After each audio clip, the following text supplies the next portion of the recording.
Irmãos, graças a Deus, vocês podem sentar. Uma boa noite a todos. É um prazer ver e rever todos vocês. E eu quero convidar vocês a abrirem suas Bíblias, aqueles que trouxeram a sua Bíblia. Abram ela no Evangelho de Lucas, no capítulo de número 5.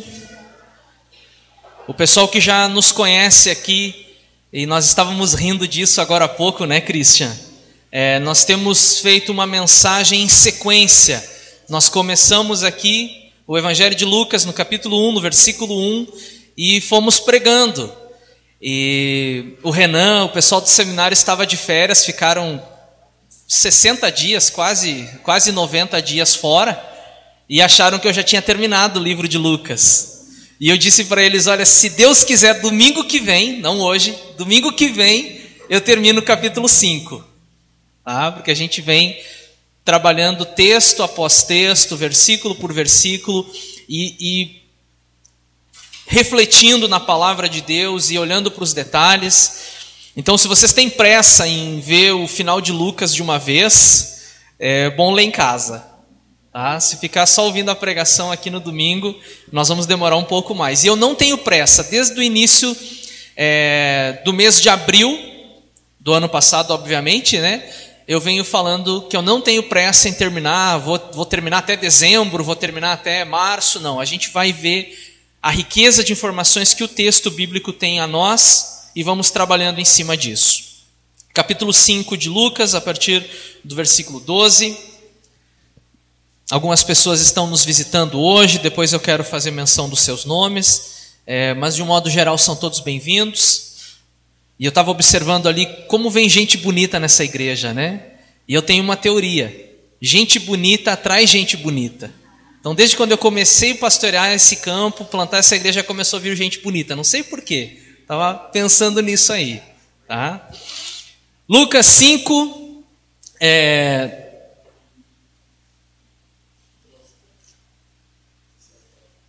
17, isso. 17, 12 é o leproso, 17. E eu vou pedir que o Christian passe, que eu coloquei o texto ali, para quem não veio prevenido com sua Bíblia e quiser acompanhar na mesma versão que nós usamos aqui na igreja. Nós temos tentado, todos os pregadores, dirigentes de culto aqui, todos nós tentado trabalhar com a NVI, Nova Versão Internacional. Então, se você tem a sua NVI, vem para o culto com ela. Se não tem, quiser adquirir, procure adquirir uma NVI, ou quando for baixar para o seu celular, para um meio eletrônico, procure a NVI. Porque é a melhor? Não, é porque é aquela que nós adotamos. Existem outras versões que são boas também, eu particularmente tenho quase todas em casa, leio o texto em várias versões, mas nós preferimos adotar uma única aqui na igreja, porque eu não sei vocês, eu tinha uma impressão muito ruim quando eu ia no culto e cada um lia numa versão. E ninguém se entendia, o irmão fica só olhando para a Bíblia, mas ele não sabe o que o outro está lendo, porque a linguagem é muito diferente. Então eu disse, quer saber de uma coisa? Vamos padronizar esse negócio, vamos colocar uma única versão. E eu entendi que a Nova Versão Internacional, ela seria a versão que seria mais adequada para o nosso público-alvo aqui. Tá? Então aqueles que querem estar participando conosco, procurem ter, não que seja obrigatório, mas é uma orientação, é uma dica que eu dou, procure ter a Nova Versão Internacional. O subtítulo dela é Jesus cura um paralítico. Certo dia, quando ele ensinava, estavam sentados ali fariseus e mestres da lei, procedentes de todos os povos da Galileia, da Judeia e de Jerusalém. E o poder do Senhor estava com ele para curar os doentes. Vieram alguns homens trazendo um paralítico numa maca, e tentaram fazê-lo entrar na casa para colocá-lo diante de Jesus. Não conseguindo fazer isso, por causa da multidão, subiram ao terraço e o baixaram em sua maca, através de uma abertura, até o meio da multidão, bem em frente de Jesus. Vendo a fé que eles tinham, Jesus disse: homem, os seus pecados estão perdoados. Os fariseus e os mestres da lei começaram a pensar: quem é esse que blasfema? Quem pode perdoar pecados a não ser somente Deus? Jesus, sabendo o que eles estavam pensando,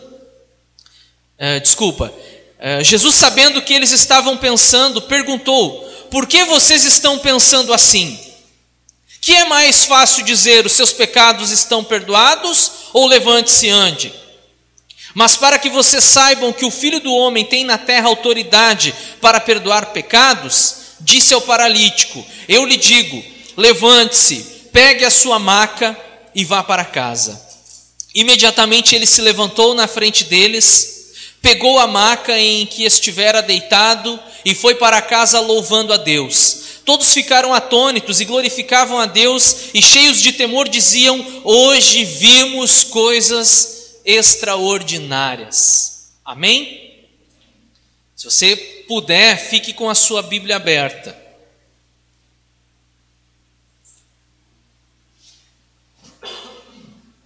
No decorrer da mensagem a gente vai de novo voltar ao texto, de novo olhar detalhes nesse texto.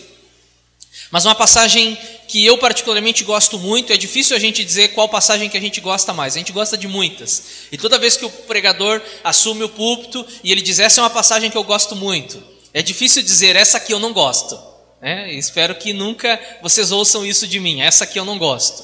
Porque às vezes existem passagens que até num primeiro momento não tem muito a nos dizer, mas quando a gente se debruça no texto, a gente ouve uma mensagem de Deus naquela passagem. Aqui, inclusive, falando do Evangelho de Lucas, nós pregamos na ocasião aqui, tiramos uma mensagem vinda de Deus, inclusive da genealogia de Jesus. Então até aquelas passagens da Bíblia que a gente acha que não tem nada a nos dizer, sempre tem uma mensagem para nós. Mas essa passagem, eu digo que eu gosto muito dela, porque eu até tinha preparado para contar uma história infantil para vocês. Eu tenho um material didático que eu conto essa história para crianças há muitos anos, desde quando eu comecei trabalhando com crianças na igreja e me formei evangelista de crianças pela APEC.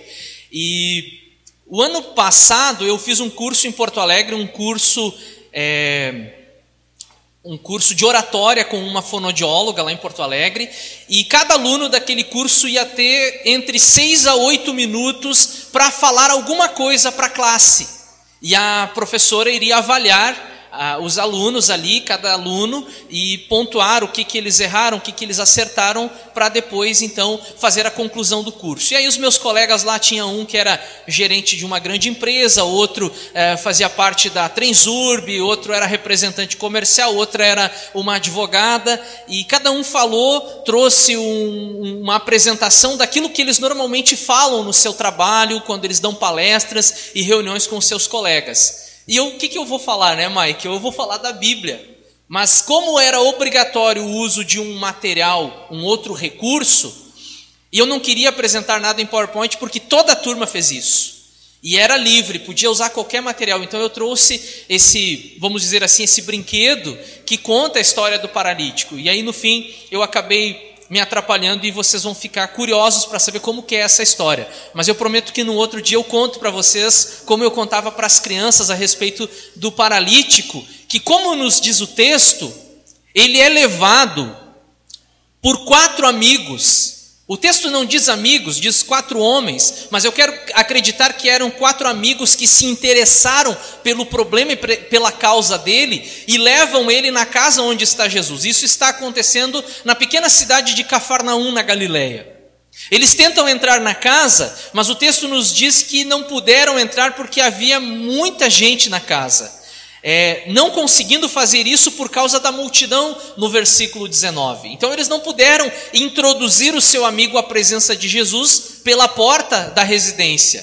E aí tiveram a ideia de levá-lo ao telhado e lá de cima baixá-lo até o centro da casa, exatamente no ponto onde Jesus ensinava na ocasião. E foi isso que eles fizeram. Veja só o trabalho, imagine que trabalhão, levá-lo até o telhado e amarrar a sua maca com cordas, imagino eu, e descer ele até o centro da casa com um objetivo: para que o seu amigo pudesse alcançar uma cura física, porque era isso que ele procurava, era isso que ele esperava. Mas para a surpresa do paralítico, para a surpresa dos amigos do paralítico e muito mais para a surpresa e indignação dos fariseus e doutores da lei que estavam naquela casa também, para ouvir o que será que esse andarilho tem a nos dizer. E aí Jesus olha para o paralítico e diz: os teus pecados estão perdoados. Isso foi o assunto do momento. Como assim? Quem é esse que acha que pode perdoar pecados? Que blasfêmia é essa? E Jesus, entendendo e sabendo do que eles estavam falando, questiona: o que é mais fácil dizer? Os teus pecados estão perdoados ou levanta e anda? Quer dizer, algum de vocês aqui é capaz de dizer para ele: levanta e anda? Não. Mas ministrar o perdão de Deus é possível. Mas para que vocês saibam que o Filho do Homem tem na terra autoridade para perdoar pecados, ele diz ao paralítico: levanta, pega a tua cama, a tua maca e pode voltar para a tua casa. E ele se levanta e vai embora, não só curado, perdoado, e muitos glorificam a Deus com isso. E aí agora aqueles que criticavam Jesus encerram a noite, a tarde, dizendo: hoje vimos coisas extraordinárias. E é sobre essa história, essa passagem bíblica, dentro desse contexto, que eu quero falar com vocês hoje. O Christian pode passar, volta ali um pouquinho para a gente dar uma olhada na imagem.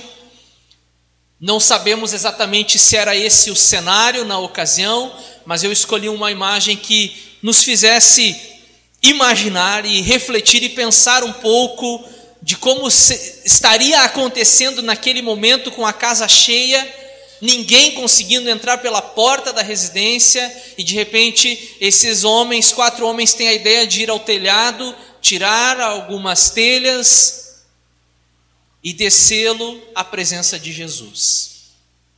Pode passar, Christian. E eu faço essa pergunta, que na verdade é o tema da mensagem nessa noite: perguntas que nos fazem pensar. Eu trago como tema essa proposta: perguntas que nos fazem pensar. São muitas as perguntas que nos fazem pensar, muitas, mas eu estou trazendo especificamente dentro do texto em que nós estamos voltados, meditando e analisando. E aí podemos passar. E a primeira pergunta que eu faço, e é uma pergunta retórica, e é uma pergunta que eu faço para mim também, e eu não quero ser hipócrita e dizer para vocês que eu estou cobrando algo de vocês que eu não cobro de mim, mas eu gostaria que vocês pensassem sobre essa pergunta e se respondessem, e a resposta só pode ser duas, né? Só pode ter duas respostas: ou é sim ou é não, ou responde positiva ou negativamente. E o que nós vamos fazer nessa noite? Nós vamos separar aqui. Para esse lado vem aqueles que já falaram de Jesus para alguém, e os outros para cá. Não é essa a proposta. A proposta é que aqueles que já falaram de Jesus para alguém continuem fazendo isso. Eu fiquei muito feliz quando eu ouvi a palavra que o Luiz trouxe no início do culto sobre a grande comissão: ide por todo mundo e pregar o evangelho a toda criatura. E depois ele fez um link com Atos dos Apóstolos, mostrando que vocês vão receber poder ao descer sobre vocês o Espírito Santo, e vocês vão ser as minhas testemunhas, vocês vão falar. Veja que são 2 pontos a serem pensados. Primeiro, Jesus nos dá uma ordem: vocês têm que falar. E até ele me perguntou no início do culto: pastor, isso aqui é um mandamento? E eu disse para ele: não como o mandamento no Antigo Testamento, como o decálogo, como as 10 leis lá. Não nesse sentido, mas de certa forma é algo que Jesus espera de nós, é um imperativo, uma ordem de Jesus para nós. Então esse mesmo que dá ordem, depois ele mostra em Atos que ele é quem nos capacita para falar. Vocês devem falar. Depois ele diz: eu ajudo vocês a falar, porque eu vou mandar o Espírito Santo. E aí a pergunta é: nós já falamos de Jesus a alguém? E eu continuo deixando no ar para que todos nós reflitamos sobre isso. E eu digo para vocês que é inadmissível, quer você goste disso que eu vou falar ou não, mas eu preciso falar. É inadmissível que um cristão verdadeiro, alguém que nasceu de novo, alguém que teve uma experiência de regeneração, alguém que conhece Jesus Cristo e reconhece Ele como seu único e suficiente Salvador, é inadmissível que essa pessoa não tenha e não sinta o desejo de falar disso para outras pessoas. Porque se ela diz e assegura que ela teve uma experiência de conversão e que ela descobriu a fonte da água, e ela está vendo pessoas morrendo de sede e não fala para elas o endereço da fonte, ela está sendo, no mínimo, uma pessoa egoísta, que só pensa em si. E isso é o que tem me incomodado com a atual geração de cristãos, da nossa igreja, da nossa denominação, seja batista ou não, dos cristãos do mundo, do Brasil e do mundo, porque essa é a grande missão de todos nós, compartilhar o amor de Deus. Às vezes nós erramos a missão, nós achamos que a nossa missão é convencer pessoas a respeito de Jesus e convencer pessoas que elas precisam ir para a igreja, se batizar e se tornar dizimista e coisa desse tipo. E aí nós estamos trabalhando em cima da missão errada. A nossa missão é anunciar, mas quem vai operar e convencer as pessoas é o Espírito Santo. Jesus já falava sobre isso. E aí nós temos basicamente dois tipos de pessoas: aqueles que são conhecidamente chamados de chatos, que não deixam ninguém em paz, e aqueles que se calam e que se omitem diante das circunstâncias.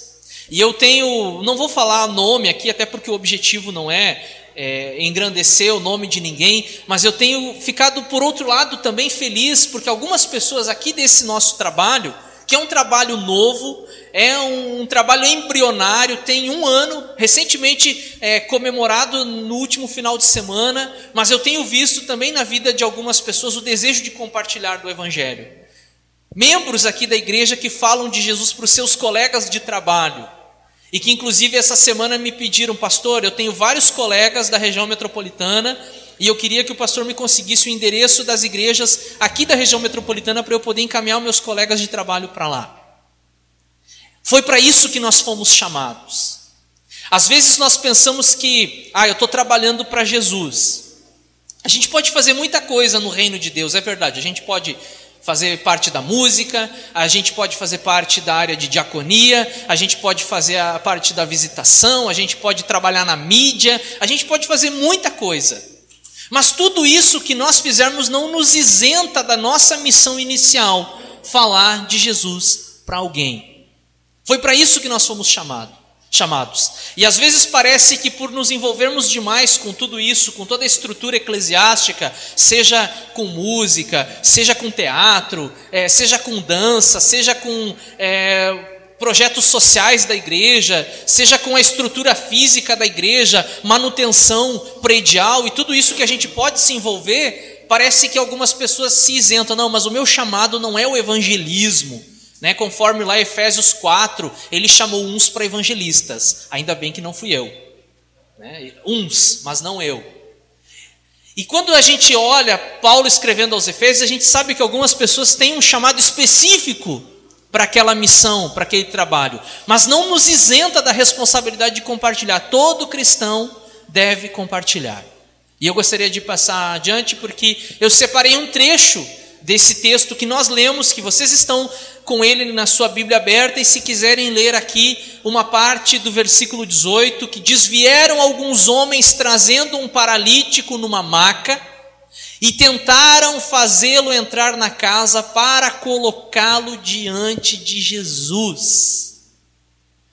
O empenho e o esforço desses 4 homens em conduzir o paralítico até Jesus.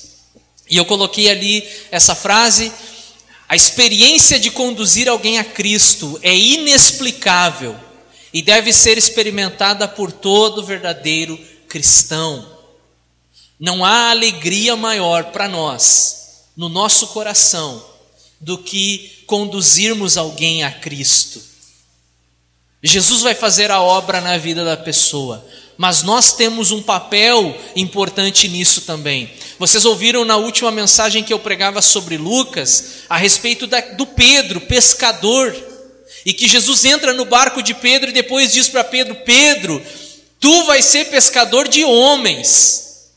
Tu não vai mais agora pescar peixes, mas tu vais ser usado por mim para pregar a palavra e evangelizar e fisgar vidas e corações para o reino de Deus. É uma experiência, meus queridos, que não tem como eu tentar explicar para vocês. Só quem já foi usado por Deus para conduzir alguém a Cristo sabe do que eu estou falando. E aquele que porventura não fez isso, não teve essa experiência, deve procurar fazer.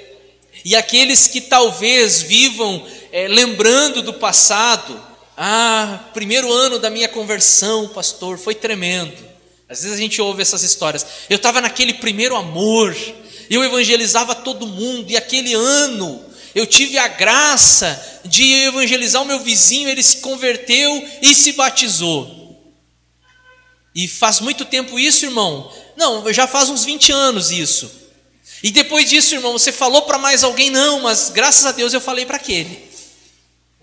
E isso precisa ser renovado no nosso coração, dia após dia, semana após semana. E eu tenho falado para vocês aqui, aqueles que me ouvem com frequência sabem, eu tenho dito, a minha oração tem sido: Senhor, me dá oportunidade para falar do teu amor para as pessoas. E às vezes surge, e nós temos que ser sensíveis e espertos para aproveitar. Esses dias uma moça que eu tenho nos meus contatos aqui, sabe aquelas mensagens que tu manda para todo mundo no WhatsApp, né? Só copia, cola, manda para todo mundo lá. E a mensagem, eu não lembro totalmente do teor da mensagem, mas era mais ou menos assim: se tu tivesse que me falar algumas palavras, não, se essa fosse a última oportunidade que tu tivesse de falar comigo, o que você me falaria? E ela fez a besteira de mandar essa mensagem para mim. Se essa fosse a tua última oportunidade de me falar alguma coisa, o que tu me falaria?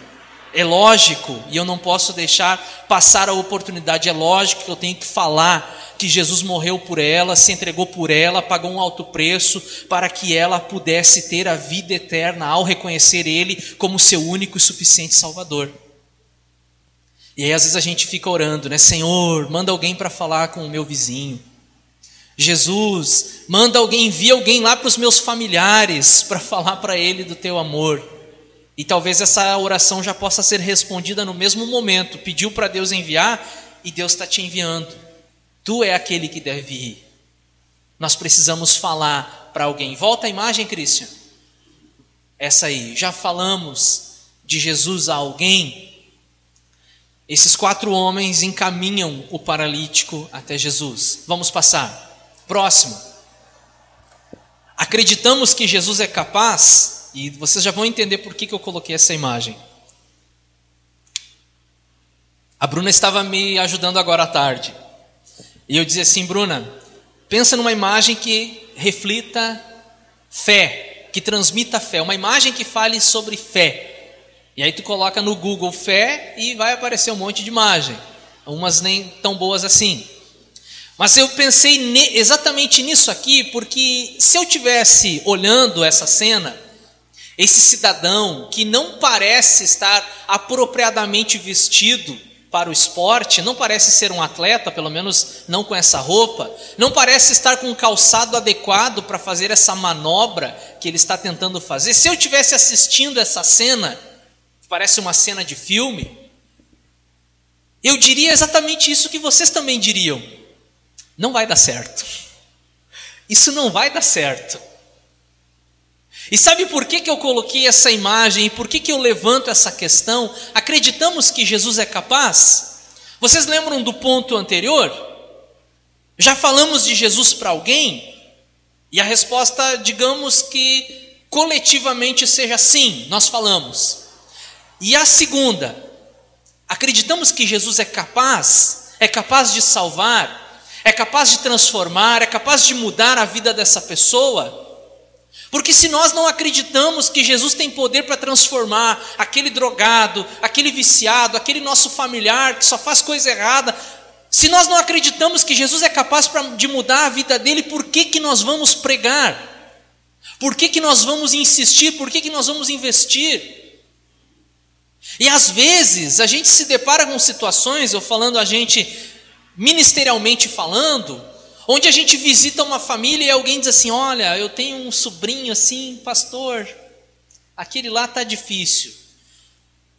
Aquele lá, nem Deus para mudar o coração dele, aquele lá se fechou totalmente. E se em algum momento eu duvidar do poder de Deus, eu preciso parar de pregar, eu preciso parar de anunciar o Evangelho, se Cristo não for suficiente. E aí quando a gente fala sobre a suficiência de Cristo, o fato de Cristo ser capaz, dele ser suficiente, nós poderíamos inclusive abrir um leque aqui, porque a gente sabe inclusive de algumas igrejas onde Cristo não é suficiente. Se você não levar a sua rosa ungida para casa, se você não tomar o copo d'água que eu vou vender para vocês aqui, e se vocês não receberem o óleo que eu trouxe lá de Israel, só Jesus não vai resolver.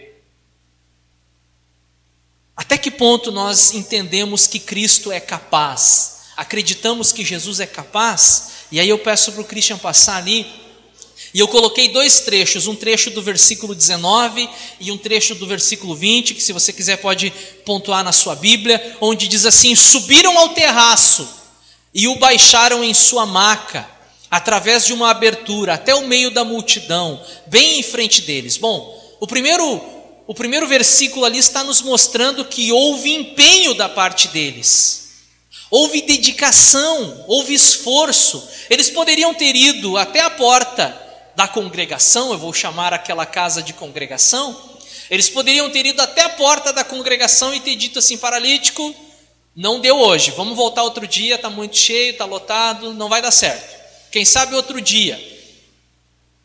Não, nós vamos insistir, nós vamos continuar, nós não podemos voltar para casa sem antes apresentar esse homem aqui para Jesus, ele precisa conhecer Jesus. E se esforçaram, subiram ele e depois desceram ele, e olha a afirmação de Jesus, na perspectiva de Lucas, né? Vendo a fé que eles tinham. Olha só, Jesus poderia ter dito para o paralítico: ah, eu vi que tu é um homem de fé, que tu queria muito me conhecer, por isso eu vou te curar. Não é isso que o texto diz. Em alguns textos da Bíblia, a gente sabe que a fé pessoal é valorizada. O indivíduo que está ali esperando uma cura demonstra fé, e Jesus inclusive reconhece: olha, eu nunca tinha visto em Israel tamanha fé. Mas não é o caso desse texto, e não é o caso de tantos outros textos que eu conheço no Novo Testamento, onde a pessoa não manifestou uma fé, mas foi curada por graça e misericórdia, como o paralítico do tanque de Betesda, João capítulo 5. Se você tem dúvidas sobre isso, chega em casa, lê e me diz se aquele era um homem de fé. Jesus diz para ele: tu quer ser curado? Ah, mas não tem ninguém que me jogue na água, quando a água é agitada vem outro e entra no meu lugar. Não foi isso que eu perguntei. Jesus só perguntou: você quer ser curado? E aí Jesus pega e cura ele. E nesse caso aqui, nesse texto que eu compartilho com vocês nessa noite, é visível a fé dos amigos do paralítico. Eles tinham fé naquilo que eles estavam fazendo. E é por isso que nós vamos voltar à imagem, Christian. Acreditamos que Jesus é capaz? Se eles não acreditassem na eficácia do poder de Jesus, eles já tinham desistido no início. Na porta já, não, muita gente, vamos voltar, não vai dar certo hoje, quem sabe outro dia. Não, eles acreditavam no poder de Jesus, senão não teriam se empenhado e se esforçado tanto assim. E conosco tem sido assim. Quando nós nos preocupamos e nos propomos a orar por alguém que nós queremos que conheça Cristo, nós oramos como quem acredita que Jesus vai salvar essa pessoa e que é possível mudar aquela vida e mudar aquele coração, ou a gente ora um tempo e esse aí não quer nada com Deus, vou deixar ele. Passa. Volta ali que eu acho que eu não li a frase. Precisamos conduzir as pessoas a Cristo, crendo que Ele tem todo o poder de transformar suas vidas. E eu posso ouvir um amém? Amém. Cristo é capaz. Cristo tem todo o poder. Aquilo que é impossível para nós é possível para Deus. Amém? Vamos adiante.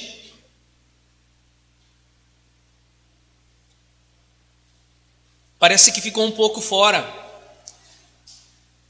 do contexto esse último ponto. Entendemos o problema, É a última pergunta que eu faço. Vamos recapitular. A primeira, já falamos de Jesus para alguém? Cremos que Jesus é capaz? E por último, nós entendemos o problema? Qual é o problema das pessoas hoje? E se nós fôssemos falar aqui, nós falaríamos muitas coisas. O problema é a violência, o problema é a pobreza, o problema é a miséria, o problema é a falta de educação, o problema é na área da saúde, e o texto mostra isso, alguém com um problema na área da saúde e procura a cura. Mas será que de fato o problema era esse? Será que o problema todo estava em torno disso, da sua limitação física? E às vezes quando a gente liga a televisão ou acompanha via internet um culto ou uma pregação, parece que o problema todo está em torno disso. É um problema social, econômico e físico. Parece que Jesus só serve para isso.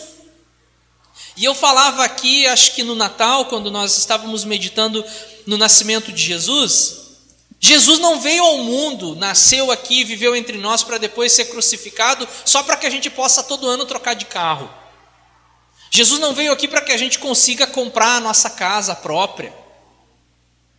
Jesus não veio para isso. Embora possamos ser beneficiados e abençoados por Deus, porque reconhecemos que tudo vem dele, todas as coisas vêm da mão do Senhor, tudo que nós temos, a saúde para trabalhar, a oportunidade de emprego, as nossas faculdades mentais, tudo vem dele. Mas às vezes parece que o sacrifício de Jesus lá na cruz do Calvário se limitou a isso. Olha, Jesus morreu da cruz, então tu tem que ter um carro zero. Jesus morreu na cruz, então tu não pode pagar aluguel. Jesus morreu na cruz, então tu não pode ser empregado, tu tem que ser o patrão, o empresário. E esse definitivamente não é o problema da humanidade. O problema da humanidade não é financeiro, embora a gente saiba que muita gente tem e sofre com isso. O problema da humanidade não é a saúde, embora a gente saiba que muitas pessoas sofrem debilitadas. Mas o problema da humanidade, e Paulo vai escrever isso aos Romanos, nos mostrando que o problema da humanidade é que nós estamos separados de Deus. Fomos separados pelo pecado, capítulo 3. Todos pecaram e destituídos estão da presença ou da glória de Deus. E depois, mais à frente, ainda no livro, na carta aos Romanos, o apóstolo Paulo no capítulo 5 vai dizer: mas uma vez justificados, então nós temos paz com Deus, porque antes nós éramos inimigos de Deus, agora temos paz.